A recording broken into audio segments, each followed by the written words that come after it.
You really can't rate this shit. What's going on, everybody? Welcome back. If you've been here before, I'm Neon Mushroom, and Wizards of the Coast on December 4th of 2023 gave us a banned and restricted announcement update that saw multiple formats getting some bannings, even an on-banning in Pioneer, and we got some modern bannings. We saw the banning of Fury and Up the Beanstalk. Today, I want to talk a little bit about the Fury banning. If you haven't seen it yet, linked somewhere up on the top of the screen is a video that I released about a week ago on the BNR announcement itself, kind of focusing on Fury. I stated that I think they should have banned Grief instead of Fury, and today, this is kind of an I told you so video, but it's like I don't have the evidence that I told you so yet, but I have a pretty good harbinger for what I think is to come in the coming months of big paper Magic the Gathering modern tournaments. But I'm getting just a little bit ahead of myself. So they banned Fury, and they gave a bunch of reasons, but it can all be boiled down to the real reason. They talked about it being too strong in the 4-color mid-range decks with Omnath, but they banned the Beanstalk, and that was the heart of that deck. And people are trying to switch back to like Wrenn and 6, and that's working out okay, but ultimately it's not seeing very much play. The real reason they banned Fury was to neuter Scam, and me and a lot of other people thought, why didn't you just hit Grief? That was like the biggest, most awful part of playing against that deck, is when you keep your hand, you keep a great 6 or a great 7, but you lost the die roll, and then your opponent informs you, I'm going to Thoughtseize you twice and put a 4/3 with Medicine to play, and then I'm going to follow it up with stuff and you're going to die. But due to a list of, in my opinion, half-baked reasons, they banned Fury instead of Grief, and one of the reasons that they stated was to open up the metagame and make it so more decks could see play.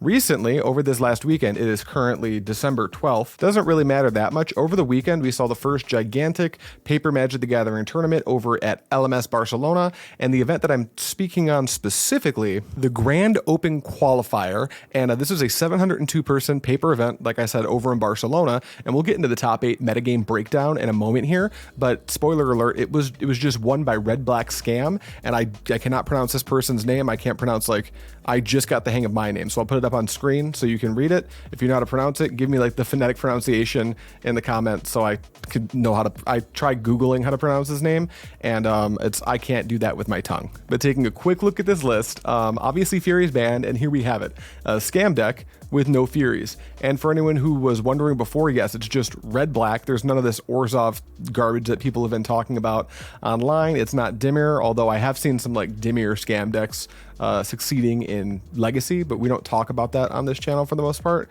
This list, all that they've done is they've moved a Kolaghan's Command, which is traditionally a sideboard slot, into the main, bumped up the number of Fable of the Mirror Breakers all the way up to 4, and other than that, the deck is mostly on change. I'm noticing a main board Sheoldred, which some decks were already doing, but there's also 2 Molten Collapse, kind of a replacement for the 3 Terminates the deck used to play. But if this deck looks familiar, it's because it is. It's just the same deck that's been polluting the top 8s with 4 to 6 copies, and all the prelims and the challenges and the big paper events.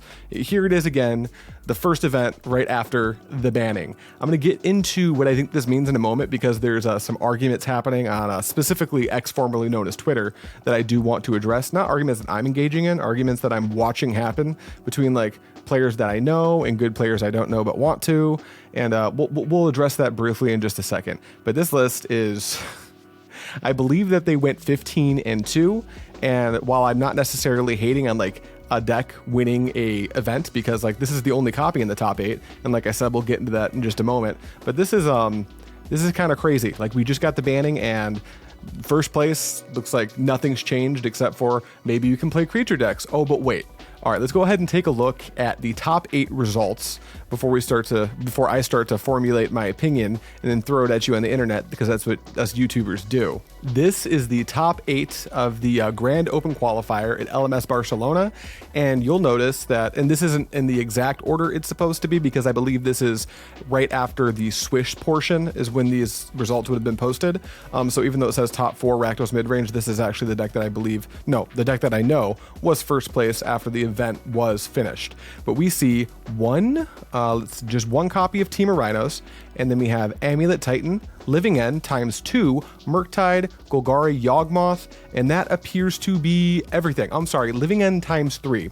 We have 3 Living End decks, which is kind of insane. Living End was kind of being held down by Scam in the first place, because there's two drops in Scam that make it hard for Living End to do what Living End wants to do, which are Dauthi Voidwalker and Orcish Bowmaster. Living End wants to draw a bunch of cards every turn, Orcish Bowmaster sees that and goes bam, and then Dauthi Voidwalker doesn't let you have a graveyard. card, your deck stops working. I mean, I guess you can play Curator of Mysteries for 4 mana, but that's not a very good play. But this top 8 is like, it is like 4 different decks, which I guess is great, but this is not what I would call a diversified metagame. These are all tier 1 and previously tier like 1.5 decks that we've loved and known for the last like year, 2 years, 3 years, and they are all present here. Nothing has really changed. You have to go down to, do we have any in the top 16?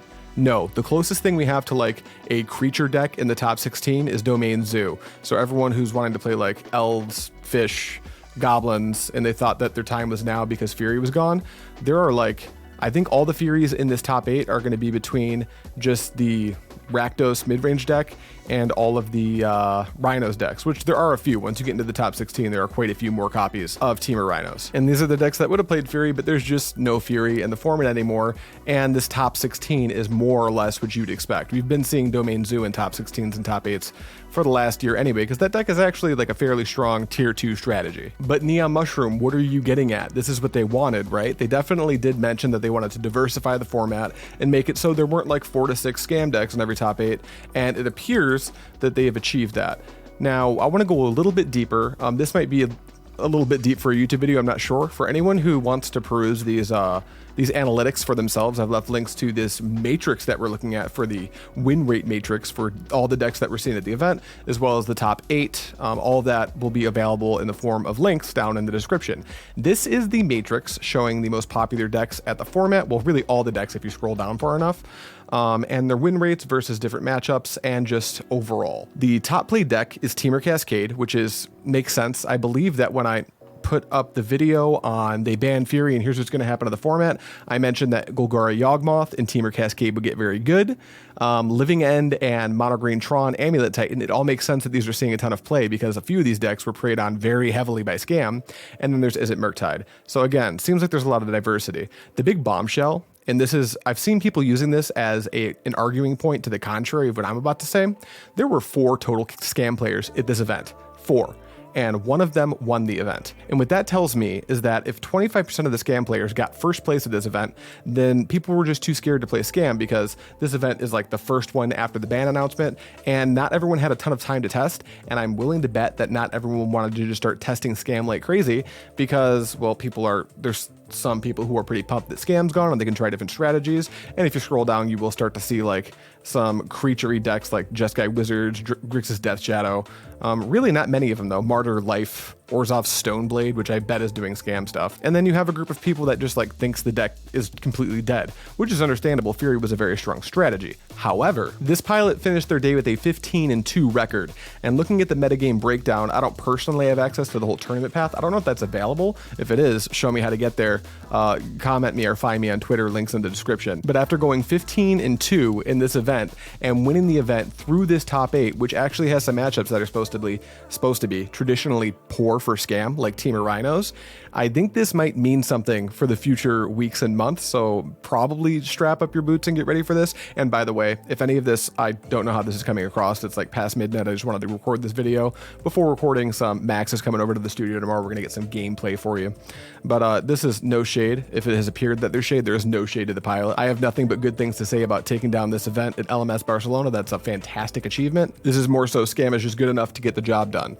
Why am I showing you all this information? Because I think this means something very interesting. If you take Fury out of Scam, and Scam can still win a large event like this, people are gonna notice. I think the reason we saw so few Scam decks, like I said, 4 out of 702, that's like an astronomically low number, then people are gonna notice, and some of the good players are gonna start to test around with the deck. And I have a funny feeling that Scam hasn't gone anywhere, because if you look, just looking, this is a single snapshot from a single tournament, but Temur Cascade, this is a deck that traditionally Scam is poor against. It can surely match up with things like Chalice and Hidetsugu Consumes All and Engineered Explosives out of the side.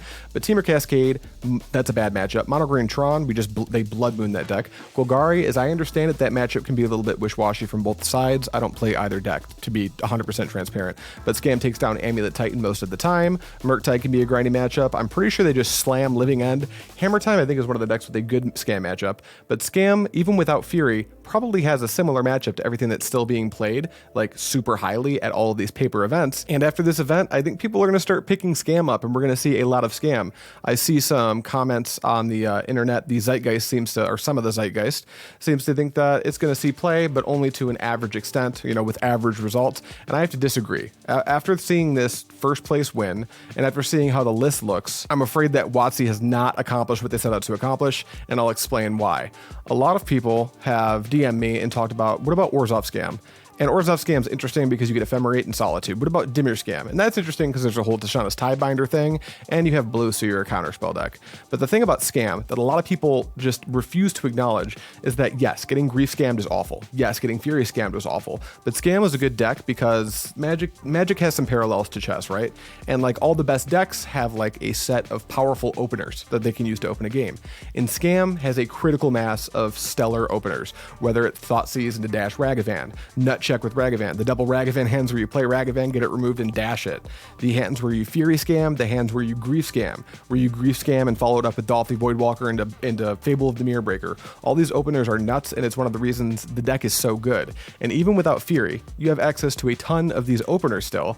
And these creature decks that people are talking about that Fury just clowns on, because I see so many people quoting that Fury is just a 4-for-1. When's the last time you've seen Fury 4-for-1 anything? Like, sometimes Fury can be a 3-for-1 if it's taking out like one creature in both halves of a Orcish Bowmaster. Fury is often just like a 2-for-2, unless there's of course an Undying Malice involved, and then it gets really weird. But that's a whole different problem, because Grief's committing the same crime. It's just stripping resources out of your hand before you even get to play him. At least with Fury, you get to play your card. Anyway, at this point, I'm pretty sure I'm just rambling. The too long didn't read variation of this whole video is Nia Mushroom and a billion other people thought maybe you should ban Fury or ban Grief, because that's the card that's committing the most sins against the physics of the game itself and everyone's ability to play the game. And I've seen some pushback even in the comments of the video I uploaded, and WotC obviously disagrees. But then here we are with our first paper tournament, and Scam takes the whole thing down, and there's only 4 Scam players. One of them won it. Imagine if there were 30 Scam players all at or at least near the level of the pilot that won the event. We would have seen a lot more Scam in the top 8. Is this an I told you so video? Not so much. This is a like, give me like 2 more weeks of results so I can come back and maybe tell you I told you so. So I don't know. If you sold your Fury is great. Don't sell your Griefs until they get banned, because those are still legal in Modern, and they probably shouldn't be, but for as long as they are, I think Scam's still a good bet. Anyway, that's all I got for you guys. This isn't really a super serious video. This is Nia Mushroom. Just got done with dinner, and he stays up really late and decided to make a little rambly video about metagame breakdowns and stuff. So yeah, thank you so much for watching. As always, I will see you next time.